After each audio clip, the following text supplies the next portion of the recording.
want to begin by thanking all of you for being here with us today. This has been a very special process to be a part of.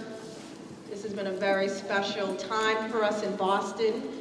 Under the leadership of Mayor Martin J. Walsh, we have put together the City of Boston's first ever Resilience Strategy. Can we get some love for that?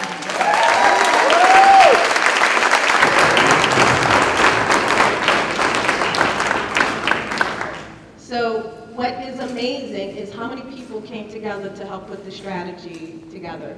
And I will not go into the details now because I am just getting everyone's attention to sit down so that we can kick off the formal program. You'll see me later, and I'll talk a little bit more later. Y'all know I love to talk, but not right now. So what I want to do is say thank you. Thank you to the leadership of Mayor Martin J. Walsh. Thank you to the leadership of the president of 100 Resilient Cities, Michael Berkowitz, who is with us here today, flew in from New York. Thank you to Otis Rowley, who also flew in from New York to be with us here today. The whole 100 Resilient Cities team who's over here. We also have other folks who've come into Boston to be with us today. We have representation from the National League of Cities Race, Equity, and Leadership program here with us. We also have representation from the New Jersey Institute of Technology, their program that focuses on making sure that we take care of our brownfield sites in cities across the country. So we have representation from there as well. And we have a number of local partners here who've been part of this process. So I just want to say thank you to everyone. And I would love to have us kick this off now. So you're up, wonderful Mayor Martin J. Walsh.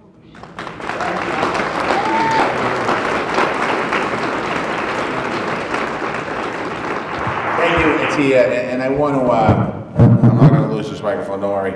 I want to thank you for your leadership and your devotion to achieving racial equity in our city, and I want to thank your staff as well. We had this conversation, this journey with you began when we were trying to pick a Chief Resiliency Officer in the City of Boston, and I kind of had my attention set on somebody, a couple different people, and I didn't know Dr. Martin. She did work for the Public Health Commission. I knew who she was, but I didn't know her. And she came in and she interviewed with us, and I was like, whoa, after she left. And I remember having the conversation with Joyce, and I want to thank you and your staff for your commitment and dedication. Getting to this point is not easy. A lot of conversations, a lot of dialogues, a lot of people throwing a lot of curveballs. But we're here today, so thank you. Michael and Otis and everyone in 100 Resilient Cities and Rockefeller, thank you for your support as well and your flexibility in where we are today. This is a historic week for the City of Boston. We have big positive changes that are going to happen in the years to come. When people look back, they're going to look back on this week as a turning point in our city. On Tuesday, we launched Imagine Boston 2030. Rebecca Emanuel, the director's here. It's the first citywide plan in over 50 years. We launched that on Tuesday. Instead of being downtown and being an economic plan, it's a plan for equity across every single part of our city, on every single issue. We launched the plan in Uplands Corner in Dorchester to show that this plan is really about making a reality of what we want to do through that plan by using the equity lens in our capital budget and using the equity lens. So when you think about the plan, I was talking to somebody on the way in, they said, you know, thank you for your, I'm not going to mention your names, thank you for your op-ed in the paper today. What about talking about the resiliency plan today? It's all wrapped within the same idea, looking through the lens of equity as how we think about the future of our city, something that's really important.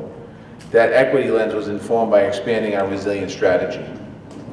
This conversation has already changed how we do things.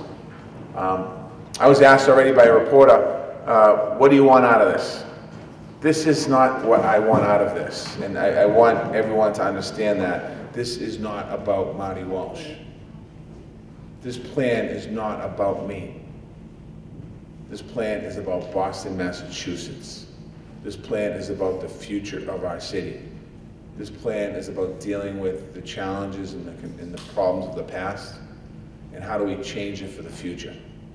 That's what this plan is all about.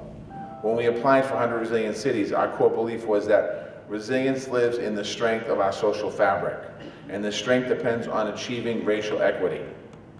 Racial equity is a matter of justice. It's our responsibility in government to work for it. It's not Marty Walsh's responsibility to work for it. It's our responsibility in government to work for it. That's what we have to do, because it can't be one person. It has to be all of us working together. It also promises tremendous benefits for our city. The economic benefits with a stronger workforce and more innovators. Our cultural benefits as people learn from each other and become more creative. Our civic life benefit as we build trust and are better able to achieve consensus. Diversity is a strength, but only if you have equity. Equitable cities are stronger cities. We applied for this grant in 2014, but the story why we applied goes back even earlier. Starting this administration, we knew that Boston was long overdue on a conversation on systemic racism. I heard it as a state representative for one of the state's most diverse districts that I represented, which is the district right next door to this. I heard it across the city as I ran for mayor of the city of Boston in almost every single corner of our city. Something had gotten, as we continue moving forward, some things have gotten better, we heard that. But some very important things were not getting better. So we started to look at the data. When we talk about we're data-driven, yes, we're data-driven on making sure that potholes are full, and we're data-driven on making sure we keep track of how many housing units we're building, and we're data-driven on a whole bunch of different things, and we're also data-driven on seeing how people are doing or not doing in the city. The black community has been saying it to us, and also other communities of color. Our city had to understand, wake up and realize letting time pass is not how healing happens. By ignoring what the problems are doesn't help us. It's not how recovery happens. Anyone in this room who knows about recovery, you know that you have to deal with the present, but eventually you have to deal with the wreckage of the past. If it works in recovery, and it works in trauma, of course it's going to work when you talk about healing an entire community. Busing was the flashpoint, but the problem was deeper. We started to look at housing discrimination. We started to, not look at it, we heard about housing discrimination, job discrimination, unequal schools. People were separated by each other by race all across America, generation after generation. Just go by around the country and see exactly what's happened. Busing in Boston was a symptom. The disease wasn't cured. You look at the violence on our streets this summer, that's a symptom. It's a terrible symptom with its own cycle of trauma. It has deeper roots and a deeper kind of violence, a structural violence. That's why we're talking about so many issues when we talk about ending the violence, about youth services and poverty and public health. I laugh sometimes when I get a question about what are you going to do about this? It's not that simple. When I say what are you going to do about this, that's housing, economic development, violence, education, whatever the issue is, it's not that simple. You don't have an answer in one day. The Resiliency Strategy that's in front of you today, the book, if you haven't picked up the book, please grab it on the way out, will shape our work on every issue and help us get to those deeper roots. It will change the way we think and the way we talk. It will shift our perspective, and it will inform every decision that we make, as it pretty much already has in the first 3 years of this administration. So the strategy is more than a report. The strategy, it's the work. It's the internal work on continuing to change the culture in government and the culture in the private workplaces. That's why when I say it's not about Marty Walsh, it's about how do we change the culture deeper than that. And it's work out in our community, not just in our neighborhoods of color, but every neighborhood. This has to be a citywide conversation. This does not have to be a Roxbury, Dorchester, Mattapan, corner area conversation, Grove Hall conversation. This needs to be citywide. These are the dialogues that ATIA has been leading all across our city. It's a conversation that we made more public last fall, and I'm looking forward to advancing it this year. The strategy will show that achieving racial equity helps every single Bostonian, whoever they are.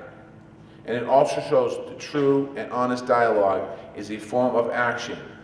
It makes changes by changing hearts. We will show that we can trust and rely on each other in good times and in hard times. That's what resilient means. And that's why Boston is proud to become a more resilient city. I want to thank you all, everyone in this room who had something to do with putting this document together. Thank you for your work. People in this room just here today, just curious about what's going on, thank you for being curious and being here today. There are a couple of young people that are here walking around, you'll see them. It's about them. It's about them. It's about making sure that these challenges that we have today, that they don't have to go through some of the challenges some people in this room have gone through. And making sure that we make the city more equitable, more racially balanced, and better for them, more opportunities. Now I'm pleased to introduce to you Michael Berkowitz, President of 100 Resilient Cities, and our biggest partner here today. Thank you.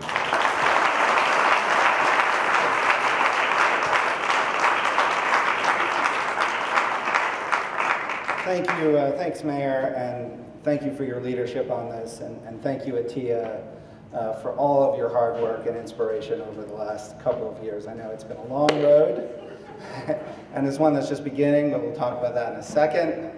And thank you, Joyce, and everybody here, the entire team and stakeholder community. Mayor, before you got here, we had 4 tables and groups of folks really diving into what the issues are around implementing this strategy already. Most of those people have stayed, so thank you all for your work, not just today, but over the past year or more. This is one of the most inspirational cities in our network, and one that I know the team just loves coming with and working on. And I know what you're thinking, Mayor. You're thinking, I show up in every city, and I say the same thing. And that's true. But here I actually mean it, so I think there's something... So as the mayor mentioned, I'm Michael Berkowitz. I'm the president of 100 Resilient Cities. We're an organization that was founded and funded by the Rockefeller Foundation to help cities around the world build urban resilience to the social, physical, and economic challenges of the 21st century. And the 21st century is going to be the century of cities. Right now, we have more than half of the world's population living in cities, and that number is estimated to grow to 70% by the middle of the decade. So it's not hyperbole to say that the action cities take now and the strategies they design for their future reverberates on a global and historical scale. More than ever, cities are also leading where national governments cannot or will not.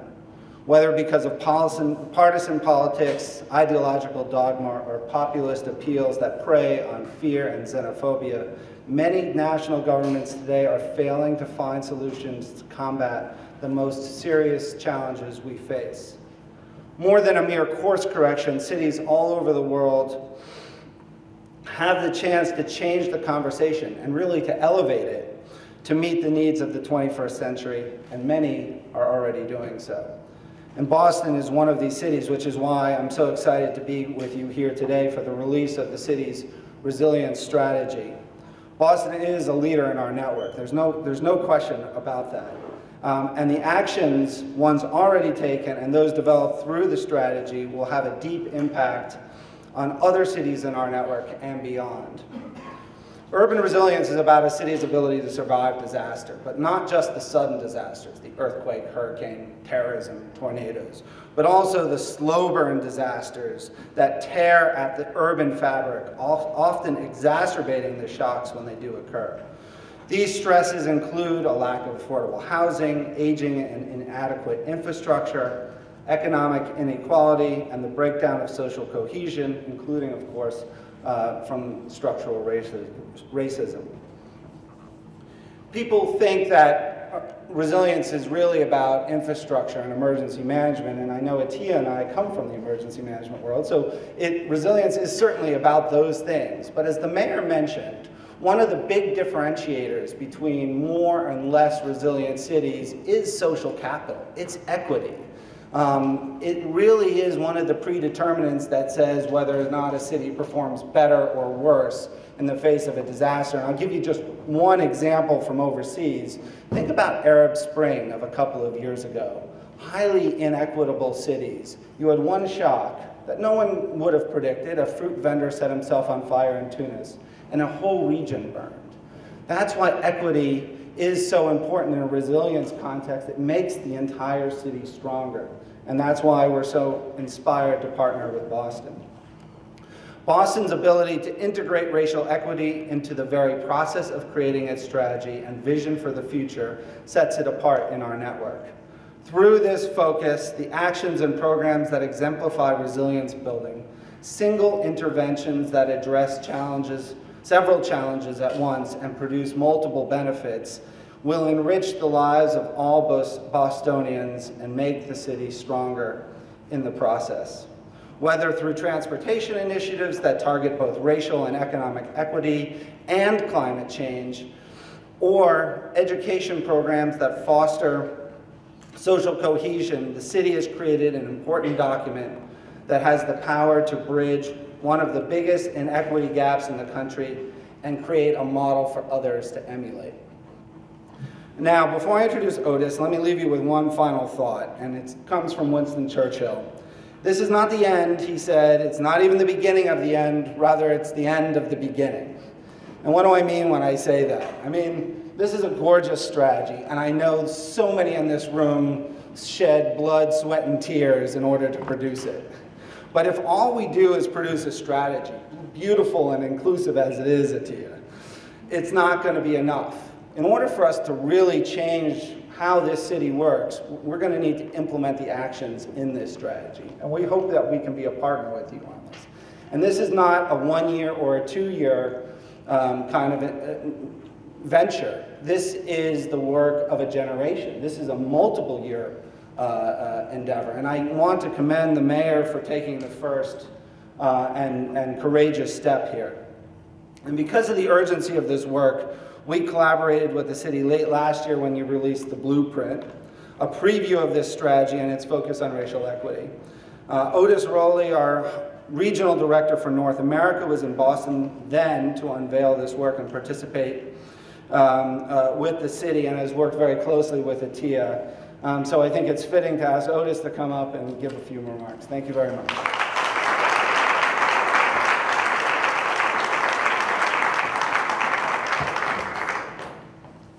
Good afternoon, everyone. Trained well.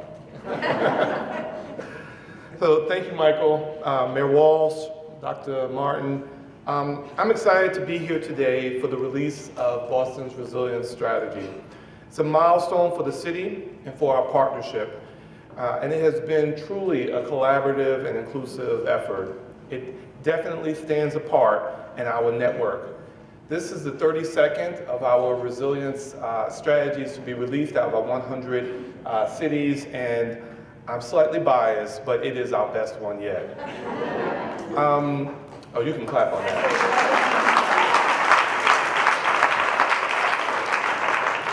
This document builds on the important work we began last November when we previewed the principles and framework for the city's resilience effort and racial equity as fundamental to it. Since then, the national conversation on race, at least on the surface, seems to reflect growing discord and polarization, and to many, a dawning recognition that structural racism is still deeply embedded in American culture. However, these issues have been simmering for years, and long before the last elections, Boston began its bold reflection on systemic racial inequity, confronting some of the city's ugly history and continuing disparities that characterize conditions in the city today. Racism may seem to some an issue that exists in relative isolation from the rest of the city's problems. It does not. It lies at the root of any effort to achieve true urban resilience in this city and elsewhere. Racial inequity is as existential a threat to Boston's future as sea level rise, as destructive of the urban fabric as poverty, infrastructure failure, and economic upheavals. The blizzards in 2015, which one Bostonian writer described as a slow-motion natural disaster of historic proportions, lay bare this reality and the need to design Boston's strategy through a lens of racial equity. Not all Bostonian communities felt the damage of the storms equally. Some neighborhoods were far more isolated and their residents financially devastated by being unable to get to work or by having to stay home because schools were closed. While upgrading the T is a top priority in developing Boston's resilience, the tragically disproportionate consequences visited on some communities served as clear guidance to the role of race and social cohesion and what they play, the role that they play. This strategy truly connects the issue of race with the other major challenges Boston faces due to urbanization, globalization, and climate change. In addition to addressing racial disparities, the Resilience Strategy offers innovative, specific actions designed to promote equitable economic opportunity, collaborative governance, and a connected, adaptive city. This strategy is about action. It's about the work that we need to do and that we will do together. One project this strategy helps advance, the extension of the Fairmont Indigo Metro line, contends with all of these directly.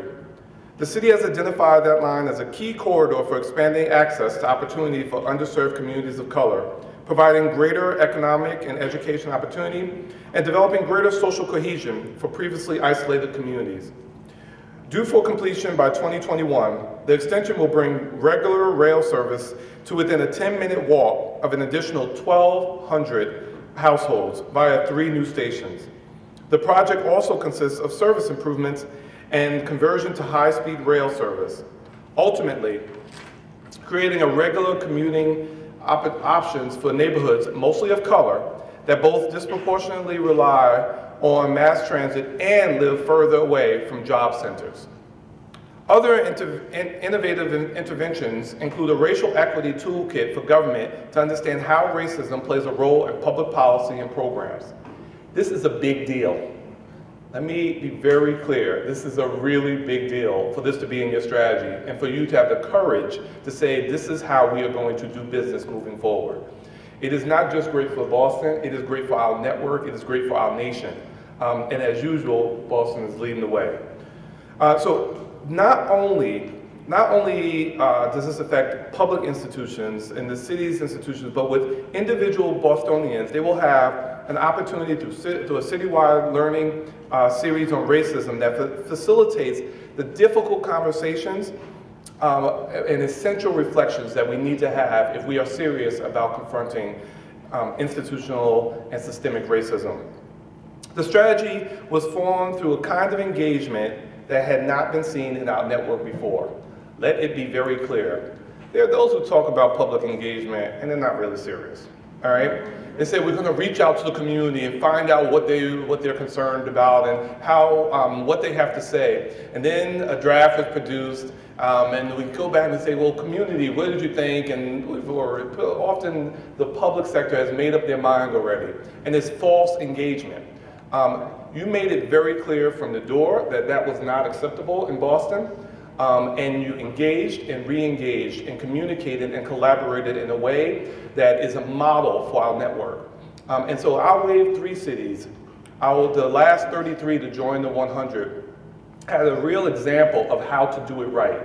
And for that, we are so grateful. We have learned as much from Boston as we feel that we have given. And there are 2 functions in life, to teach and to learn, and both of those functions have been exercised extensively here in Boston. Dr. Martin even took it upon herself to regularly ride the MBTA buses and engage with residents individually about their impressions of Boston's challenges. Boston's Resilience Strategy reflects the voices of over 11,000 Bostonians. That is huge, and is a lot to be proud of. While we work closely with all our cities, our partnership with Boston has been a unique and direct one. I myself have been able to see firsthand how the city's design lab helped form the initiatives in the strategy, and I've been honored to closely collaborate and participate in its development. This work has been exciting, and it has been awesome to have the opportunity to work on behalf of 100 Resilient Cities, but I have just been able to kind of jump in on occasion, get yelled at, oh yeah, I said it, by Dr. Martin, right? About what we need to do and how we need to do it better. But I want to really give a special shout out to Corinne and Anna, who are on my North American team.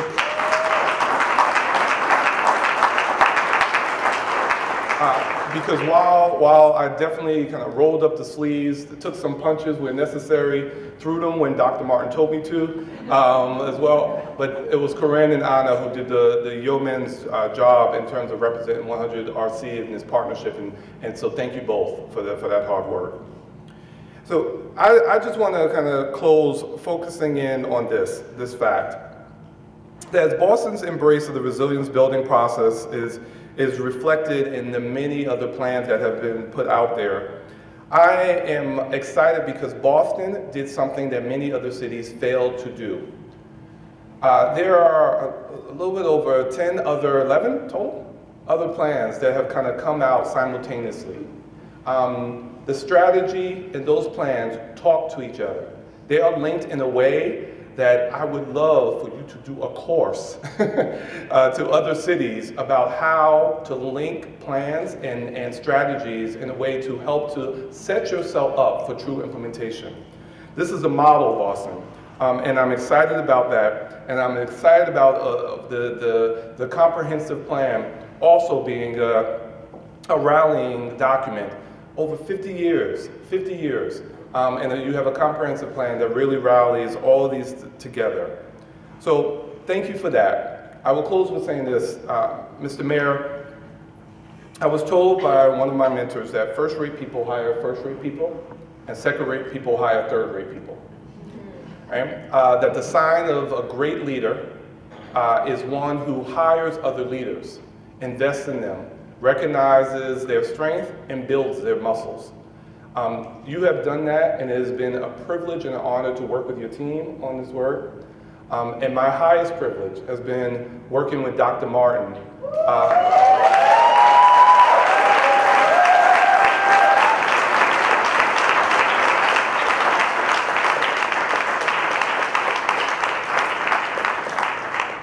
She has shown, though she said a little earlier that she likes to talk, she has shown that she is not just about the rhetoric, but about the action. And as we shift now from strategy formation to strategy implementation, I'm excited about the opportunity to continue this effort. And with that, I will turn it over to Dr. Martin.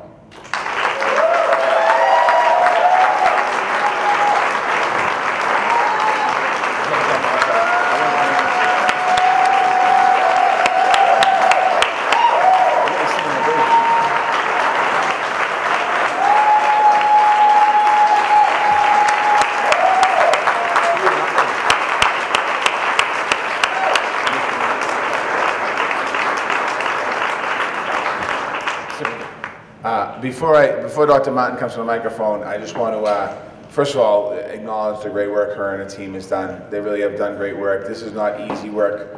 This is not going out and having parties and talking about good stuff. This is tough stuff. This can be people angry. There's people sad in talking about what they spoke about. But thank you. I also want to just make a couple other introductions. I'll go on for another minute. Austin Blackman, the Chief of Environment, is here. I want to thank Austin for being with us today.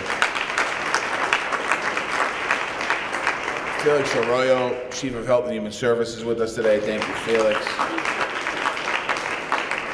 Joyce Lenahan, Chief of Policy, is with us. Thank you, Joyce.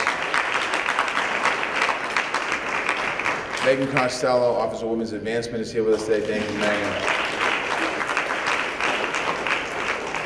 Chief Hooley was here earlier from Boston EMS. There's so many other folks from the city. I probably shouldn't have started because I know we have the Elderly Commission, we have the Boston Plan Development Agency, we have Immigrant Advancement, we have Alejandro's here. We have so many other folks here. Thank you, because every department that we go through, whether it's Immigrant Advancement with Alejandro Sankian, the work she's done, or Megan in the Women's Advancement Office, or the BPDA on our own personal stuff internally, or the Elderly Commission, or what have you. We have to look through that lens and everything. So I want to thank all of you for being here today. I also want to give a shout out to my friend and neighbor and colleague, Linda Dosinafori, who's here with us today.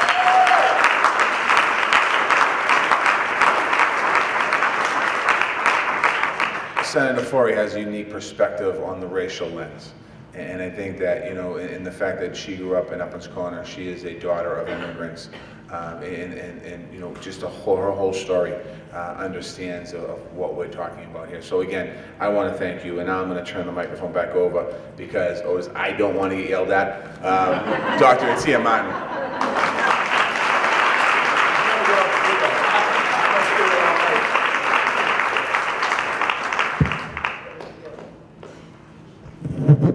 Good afternoon again. I have to say, I know this isn't in traditional government form, but I just want to say that I really appreciate all of you. I love you. It has been a pleasure to do this work with you. And what I wanted to do today is just share with you just a few things about the strategy.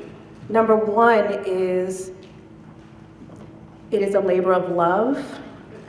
It's a labor of tears, of blood, of sweat, and some more stuff. A lot of people gave up a lot of time to help put this together. And so thank you. And I know I said that earlier, but I think sometimes we forget how important it is and how special it is when so many people come together to create something so special. That this strategy that we've put together is not just the city agency strategies. And thank you to all our city partners who have been supporting us. It is also private sector partners, nonprofits, community members. This is all of our strategy. The initiatives that we have in here represent examples of collaborative initiatives, initiatives that have multiple benefits to multiple issues, initiatives that address issues of equity, racial equity in particular, and also recognizing the intersectionality of people of color and lots of other marginalized populations in this city who struggle every day to get their day-to-day needs met. It also is a recognition of what happens when we come together to really think hard, to really work hard, and to really come out on the other end with the types of initiatives that are in this strategy, the types of initiatives that are truly, truly about partnership, about collaboration, and about doing the hard work of looking at things through the lens of equity. Not being afraid to talk about race, not being afraid to talk about racism, and recognizing that the root cause of the disparate impacts of lots of different issues on our community members are cut along racial lines. And that's not by accident. We have a long history of policies and practices that have led us here. And I know many of you have heard me say that before.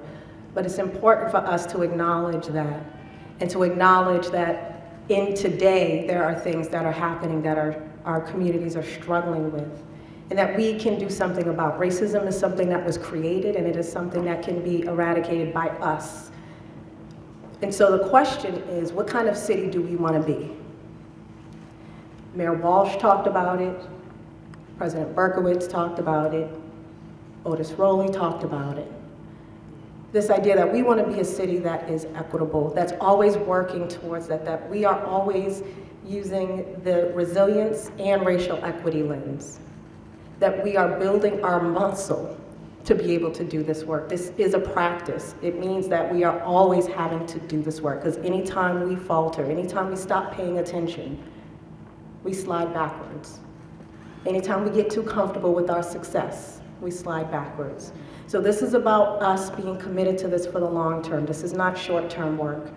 But what we're saying today is that we are committing in this city to do this work, and that we as individuals recognize our role in this, all of us.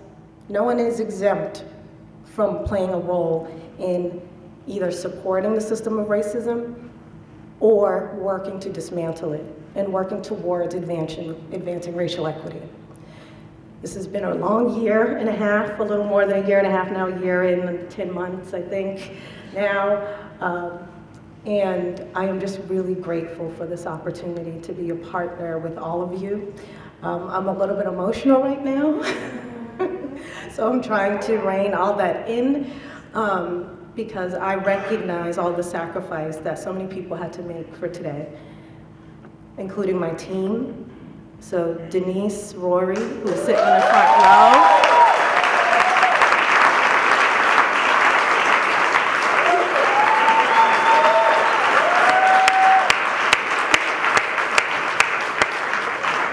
Sam Latronica, where are you, Sam? There you go.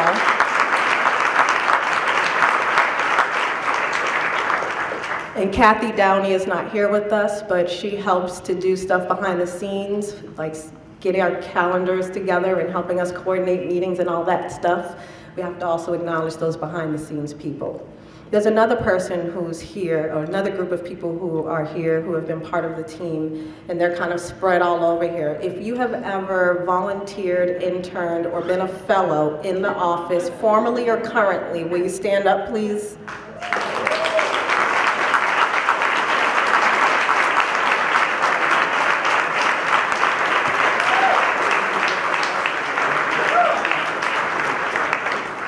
We have one of our former fellows who's actually currently working with 100 Resilient Cities now.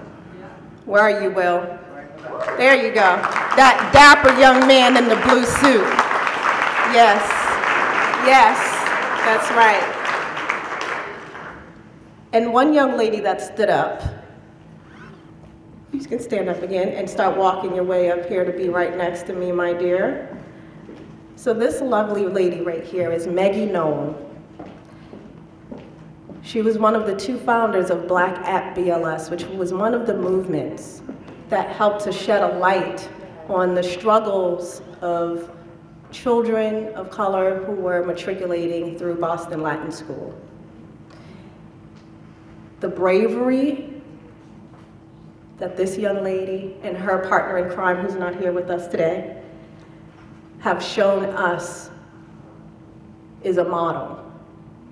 Not just because they're young people and for a young person that was brave. No, that was bravery, pure and unadulterated. So I want to just give a few minutes for Maggie to share with you some of her perspectives on this concept of resilience and racial equity.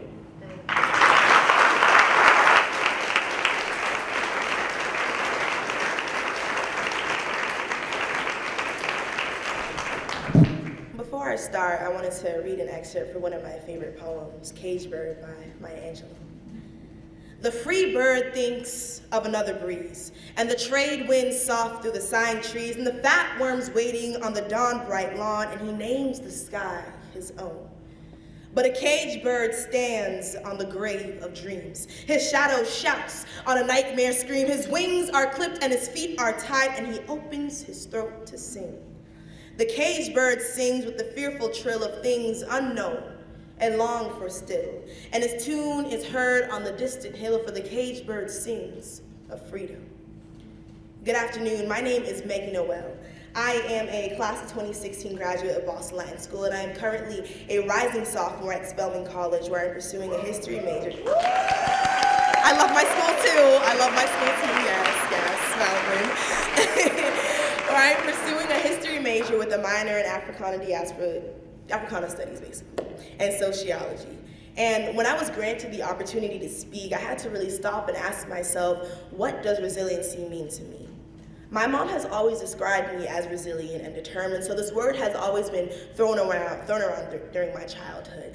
But it wasn't until my senior year of high school where I was truly able to understand the definition of resiliency. Before I could really speak, I had to, do what any good student does and Google the definition of resilience.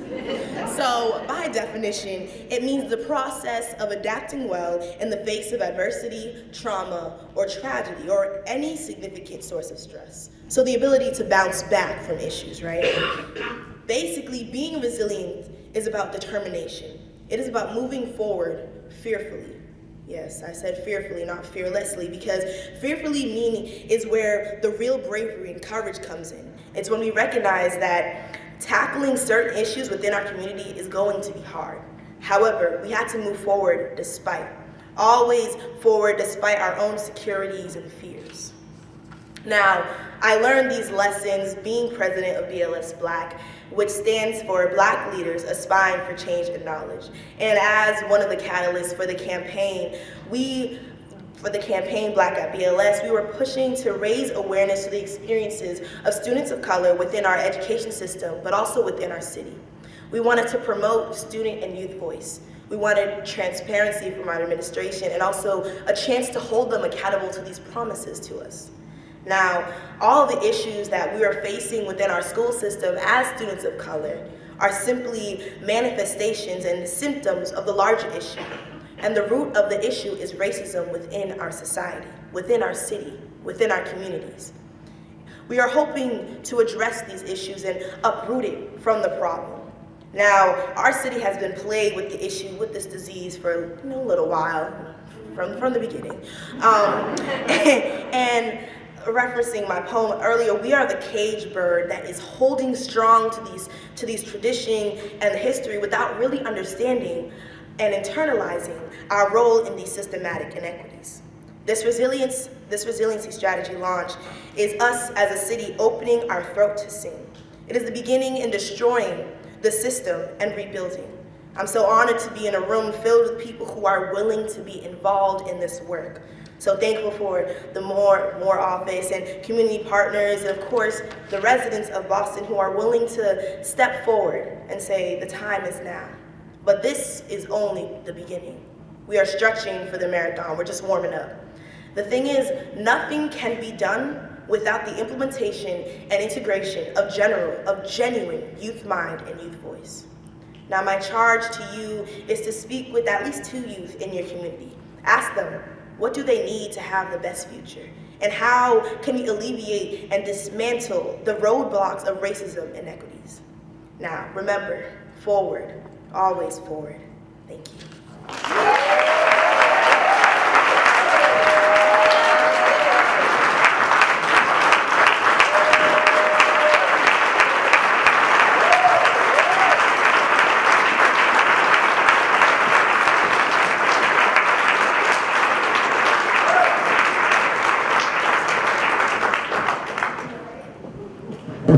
So I don't need to really say too much else. I think you all now know why she took so much of my time.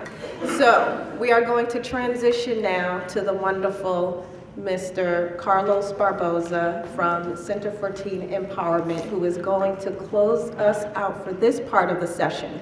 What we're going to do after this, though, is we have a timeline in the back where we're going to do some networking around, but we're also going to contribute to one of the initiatives in the Resilient Strategy that acknowledges how important our history is for us to understand where we need to go and to make sure we don't fall into the same pitfalls that we've fallen into before. So after Carlos shares with us his beautiful talent, we're going to transition then into supporting the timeline and networking and having fellowship with each other after such a trying several months, year, and 10 months now. So all that said, Mr. Carlos Barboza, will you please come up with us?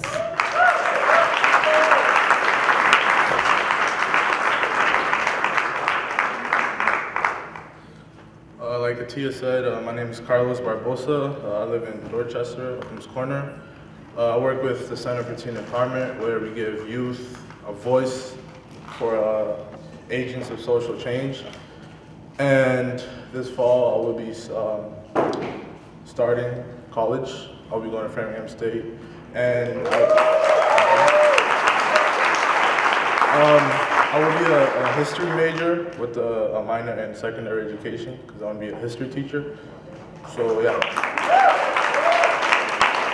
And this poem I wrote a few months ago. I wrote it myself, and yeah, it's called 398, so enjoy. It all started in 1619, came in North America. The Dutch had a dream of growing money on trees in the area. You know, if they were dark and able, they were put on ships by their light of superior. Didn't matter if we were from Ghana, Mali, or Nigeria. taken by the thousands because the more the merrier. I'm talking fleets of ships filled to capacity resembling naval carriers. And they are manifestations of the barrier with a crippling grip like those of a pit bull terrier. But do you know what's scarier? They get stronger as we get warier.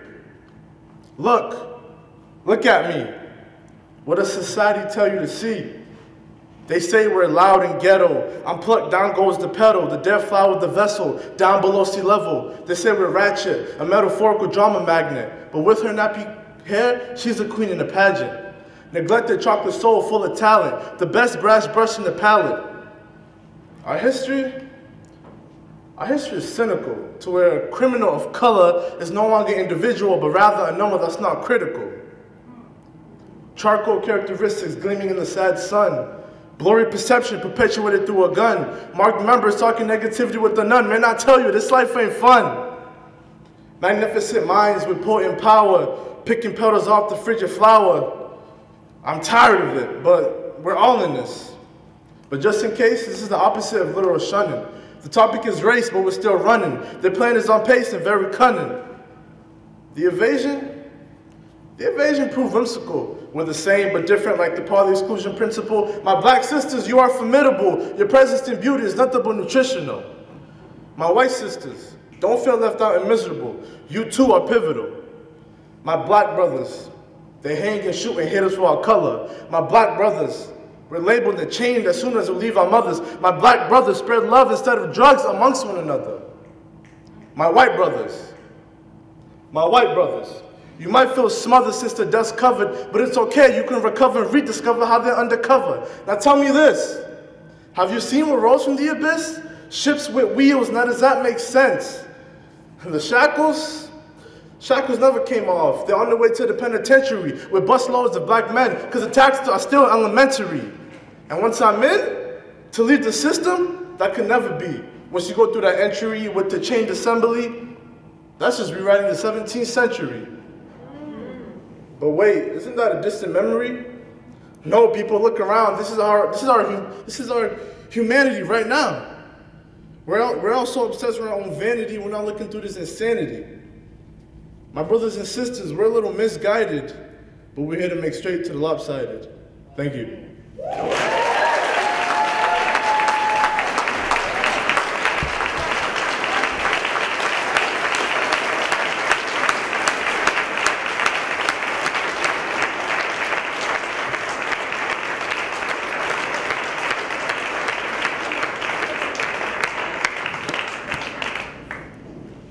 And with those powerful words, thank you, Mr. Barbosa. We're going to transition. I just want to leave you with one challenge. So this will be your second challenge, because Maggie gave you one too. So we framed this resilient strategy as being about how we make sure that all people in this city have access to all the greatness that Boston has to offer. This strategy has been about how we make sure that we are working on these issues together and that we see ourselves and our individual responsibility in making sure that we advance racial equity. So the question is, who are you in this resilient strategy? What is your role in helping to make sure that we achieve that goal? Who are you in this? Who are we in this? Because who you are in this determines who we are in this. So as we think about the roles and responsibilities as individuals and as for every organization in the city of Boston, this is a responsibility. And the way that we're going to keep this alive is through our interactive resilient strategy, is making sure that we continue to evolve, because we know as soon as we hit PDF on that document, it's obsolete. Because we already met some new partners who already have some initiatives that help to continue to move this work forward. So this doesn't stop with this document, but this creates the foundation. Thank you for your love, thank you for your support. Talk to each other, get to know each other while you're here, and make sure you stop back and see Miss Giordana. Raise your hand, Miss Giordana from Northeastern University Archives, to stop and make your contributions to the history timeline. Thank you all. and have a wonderful afternoon.